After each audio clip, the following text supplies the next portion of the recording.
Subscribe now and press the bell icon. Never miss an update. Hello friends, কেমন আছেন সবাই?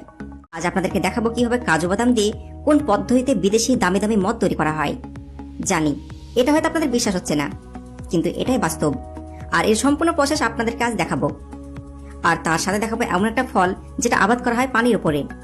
আর এই ফল থেকে কোল্ড ড্রিঙ্কস থেকে শুরু করে সস, চাটনি আরো বিভিন্ন ধরনের জিনিস তৈরি করা হয়। এবং তার সাথে সাথে জাপানের এমন একটা ফ্যাক্টরির সন্ধান জানাবো যে ফ্যাক্টরিতে নোংরা আবর্জনার পরে পচে যাওয়া জামাকাপড় দিয়ে ব্র্যান্ডেড কোম্পানির দামি দামি জামাকাপড় তৈরি করা হয়। আজকের ভিডিওর প্রত্যেকটা পয়েন্ট অনেক বেশি ইন্টারেস্টিং। তাছাড়া এই ভিডিও দেখার পর আপনাদের নলেজ কয়েক গুণ বেড়ে যাবে। তো চলুন শুরু করা যাক।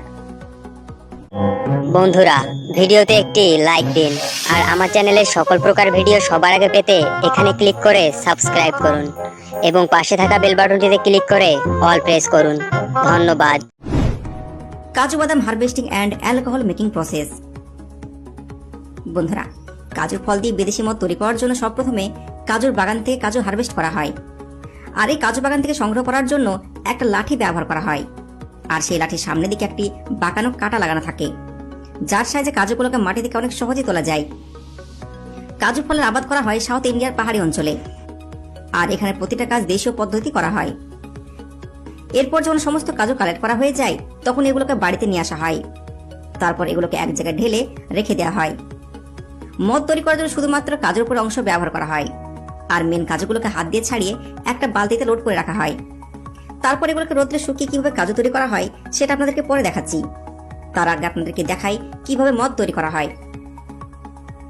সবপ্রথমে কাজুর উপরে ফলগুলোকে ছেঁচার জন্য কয়েকজন ওয়ার্কার পায়ে এরকম হাঁটু পর্যন্ত কভার শু পরে নেয়। কারণ ফলের মধ্যে এমন এক ধরনের আঠা থাকে যেটা স্কিন ড্যামেজ করে দেয়। এই জন্য শুধুমাত্র কভার শু পরে শুধুমাত্র পা দিয়ে একটা একটা করে ছেঁচা হয়। আর এই জুতোগুলোকে শুধুমাত্র এই কাজের জন্যই ব্যবহার করা হয়ে থাকে, যার কারণে এই রসের মধ্যে কোনো রকম নোংরা বা জীবাণু মিশে যায় না। কাজুর ফলগুলোকে এইভাবে ছেঁচা অনেক পরিশ্রমের একটা কাজ। তাছাড়া কাজুর রস এমনিতেও খাওয়া হয়, কিন্তু এটা বেশিক্ষণ থাকার ফলে অ্যালকোহলে পরিণত হয়ে যায়। সমস্ত কাজুর ফল ছেঁচা হয়ে গেলে ওগুলোকে এক জায়গায় গোছানো হয়। তারপর সমস্ত রস বের করার জন্য রশি দিয়ে বেঁধে রাখা হয়। এটা একটা ক্রিয়েটিভ আইডিয়া, যেটা তারা সম্পূর্ণভাবে রস বের করার জন্য ব্যবহার করে থাকে। এখানে কোনো রকম মেশিনের ব্যবহার করা হয় না, সমস্ত প্রসেস শ্রমিক তার হাত দিয়ে করে থাকে। রশি বাঁধা যখন কমপ্লিট হয়ে যায়, তখন উপরে বড় পাথর দেওয়া হয়, যার ফলে কয়েক ঘন্টার মধ্যেই আস্তে আস্তে সমস্ত রস বেরিয়ে যায়। তারপর এটাকে অন্য জায়গায় রেখে দেওয়া হয়, যার পরে পচে জৈবিক সার হিসাবে গাছের গোড়ায় ব্যবহার করা যায়। এবার তৈরি হওয়া রসকে ভালো করে ছেঁকে নেওয়া হয়। তারপর শুরু হয় মেন প্রসেস। এখানে বড় একটা মাটির ঘড়ার মধ্যে সবপ্রথমে রস ঢেলে দেওয়া হয়। তারপর ওই রস লাঠি দিয়ে ভালো করে ঘুটে দেওয়া হয় আর নিচে আগুনের তাপ দেওয়া হয়। অন্যদিকে ছেঁড়া কাপড় এবং কাদা সংগ্রহ করা হয়। তারপরে ঘোড়ার উপরে আরেকটা কলসি ফুটো করে এরকম করে পাইপ দিয়ে লাগানো হয়, যেভাবে আমাদের এদিকে দেশি মদ তৈরি করা হয়। এরপরে ওই কলসিকে কাপড় এবং কাদা দিয়ে ভালো করে বদ্ধ করে দেওয়া হয়। এটা করার কারণ হচ্ছে কোনো জায়গায় যেন লিক না করে। তারপর কলসি নিচে ভালো করে জাল দেওয়া হয়, যার ফলে ভেতরে থাকা কাজুর রস টকবক করে ফুটতে থাকে। আর কলসিতে লাগানো পাইপলাইনের সামনে একটা ডাম রেখে দেওয়া হয়। কাজুর ফল রস টকবক করে ফোটার কারণে ওর মধ্যে যে একটা বাষ্প সৃষ্টি হয়, সেটা পাইপলাইন দিয়ে এইভাবে আস্তে আস্তে ঠোপে ঠোপে ডামের ভেতরে এসে পড়ে। এই কাজ প্রায় 2 থেকে 3 ঘন্টা ধরে চলতে থাকে। তারপর সেই ডামে যে লিকুইড জমা হয়, তার মধ্যে 40 থেকে 45% অ্যালকোহল পাওয়া যায়, যা পরিমাণে অনেক বেশি। অন্য যে কোনো জিনিস থেকে তৈরি করা অ্যালকোহল থেকে কাজুর এই অ্যালকোহলের কোয়ালিটি অনেক ভালো বলে গণ্য করা হয়। দক্ষিণ ভারতে এই অ্যালকোহলে অনেক কিছু মিশিয়ে খাওয়া হয়। তাছাড়া এই অ্যালকোহলে অনেক ধরনের ফ্লেভার মিশিয়ে আলাদা আলাদা জারকিনে ভরে রেখে দেওয়া হয়, যা এখান থেকে সোজা চলে যায় বাইরের দেশে এক্সপোর্ট হওয়ার জন্য।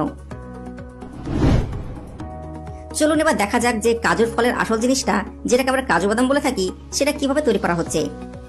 কাজুগুলোকে ফল থেকে ছাড়িয়ে নেওয়ার পর ওগুলোকে ভালো করে কয়েকদিন রোদ্রে শুকানো হয়, যার ফলে ওর উপরে থাকা শক্ত পর্দাটা শুকিয়ে একদম আরো বেশি শক্ত হয়ে যায়। আর এই খোল থেকে কাজু বাদামগুলোকে বের করার জন্য এক ধরনের মেশিন ব্যবহার করা হয়। এই মেশিন প্রত্যেকটা কাজুর খোলকে কেটে কাজুগুলোকে আলাদা করে দেয়। তারপর বাকি বেঁচে থাকা পর্দাগুলোকে হাত দিয়ে পরিষ্কার করে রাখা হয়। তারপর এগুলোকে রোদ্রে ভালো করে শুকিয়ে প্যাকিং করে মার্কেটে বিক্রি করার জন্য পাঠিয়ে দেওয়া হয়। বন্ধুরা, আপনারা কি কোনোদিন কাজু বাদামের গাছ দেখেছেন? অবশ্যই কমেন্ট করে জানাবেন। আর তাছাড়া কি আপনি জানতেন যে কাজু বাদামের ফল দিয়ে মদ তৈরি করা হয়?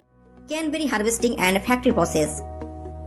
ক্যানবেরি নামের ফল দিয়ে কোল্ড ড্রিঙ্কস, চাটনি, সস আরো বিভিন্ন ধরনের জিনিস ফ্যাক্টরিতে তৈরি করা হয়। তাছাড়া এটা মার্কেটে অনেক বেশি পপুলার। আর এই ফলের আবাদ করা হয় জলের উপরে। যেমন ভাবে আমাদের এদিকে পদ্ম গাছের আবাদ করা হয়, ঠিক সেরকম ভাবে এই ফলের আবাদ করা হয়। সাধারণত এগুলো চেরি মতনই লাল কালারের হয়ে থাকে। বেশিরভাগ সময় গাছগুলো পানির তলে হয়ে থাকে। তারপর যখন ফলগুলো পেকে লাল হয়ে যায়, তখন আস্তে আস্তে এগুলো পানির উপর ভেসে যায়। পুরোপুরিভাবে পাকার পর এগুলোকে হারভেস্ট করা হয়। এই ফল হারভেস্টিং করার জন্য অ্যাডভান্স টেকনোলজি ট্রাক্টর ব্যবহার করা হয়। এই ফলগুলো শুধুমাত্র গাছ থেকে তোলা হয়, তারপরে পানির উপর ভাসতে থাকে। সমস্ত ফল তোলা হয়ে গেলে এক জায়গায় করা হয়। যখন সমস্ত ফল পানির উপর এক জায়গায় করা হয়ে যায়, তখন এই দৃশ্য দেখতে অনেক সুন্দর লাগে। তারপর ফলগুলোকে একটা মেশিনের সাহায্যে পাইপের মাধ্যমে একটা কন্টেনারে লোড করা হয়। আর এই কন্টেনার লোড করার সময় খুব স্পিডে জল স্প্রে করা হয়, যার ফলে সমস্ত প্রোডাক্ট ধুয়ে একদম পরিষ্কার হয়ে যায়। তারপর এগুলোকে ট্রাকে করে নিয়ে চলে যাওয়া হয় ফ্যাক্টরিতে। এখানে সব প্রথমে ট্রাক থেকে একটা কনভেয়ার বেল্টের উপর ঢেলে দেওয়া হয়। তারপর এগুলো ফিল্টার হতে হতে অন্য মেশিনগুলোর মধ্য দিয়ে ফ্যাক্টরির ভিতর চলে যায়। আর ফ্যাক্টরির অন্যদিকে জুস তৈরি করে রাখার জন্য প্লাস্টিকের বোতল তৈরি করা হয়। তারপর এই সমস্ত ফল ফ্যাক্টরির ভিতরে বড় বড় কার্টুনে লোড করে রেখে দেওয়া হয়। পরে এর মধ্যে এমন এক কেমিক্যাল মেশানো হয়, যার ফলে এটা নষ্ট হয় না বহুদিন পর্যন্ত। এরপর এগুলো আলাদা আলাদা মেশিনে আলাদা আলাদা খাবার তৈরি হওয়ার জন্য চলে যায়। এখানে ফল দিয়ে জুস তৈরি করার জন্য সর্বপ্রথমে গরম পানিতে বিভিন্ন ধরনের মেডিসিন মেশানো হয় আর ফোটানো হয়। তারপর চলে যায় ফিল্টার মেশিনের মধ্যে। এখানে প্রত্যেকটা পয়েন্টে আলাদা আলাদা ফিল্টার মেশিন লাগানো থাকে। আর প্রত্যেকটা পয়েন্টে আলাদা আলাদা ভাবে ফিল্টার হয়ে বাইরে বেরিয়ে আসে ক্যানবেরি জুস। তারপর এগুলো মেশিনের মাধ্যমে অটোমেটিক বোতলে লোড করা হয়। এই ক্যানবেরি জুস বিদেশে অনেক ফেমাস। তাছাড়া এটা খাওয়ার ফলে শরীরে এনার্জি নাকি অনেক গুণ বেড়ে যায়।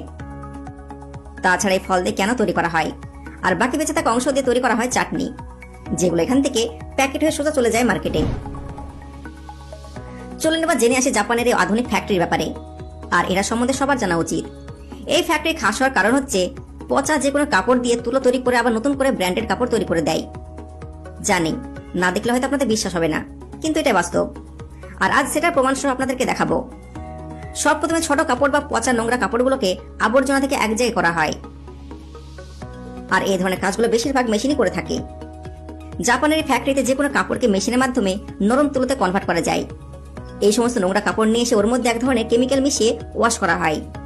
তারপর ওখান থেকে চলে যায় আরো একটা মেশিনের মধ্যে, যেখানে এগুলো নরম তুলোতে কনভার্ট হয়ে যায়। তারপর এই তুলো থেকে বিভিন্ন ধরনের বিভিন্ন কালারের সুতো তৈরি করা হয়। তারপরে সুতো বিভিন্ন ধরনের ব্র্যান্ডেড কাপড় তৈরি করা হয়। এটা হয়তো ভাবতে আপনাদের অবাক লাগছে। জাপানের নোংরা আবর্জনাকে কাজে লাগানোর জন্য এই ধরনের অ্যাডভান্স টেকনোলজি আবিষ্কার করা হয়েছে। এই ফ্যাক্টরি শুধুমাত্র জাপানই রয়েছে, আর তারা পড়ে থাকা নোংরাকে কত সুন্দরভাবে কাজে লাগাচ্ছে।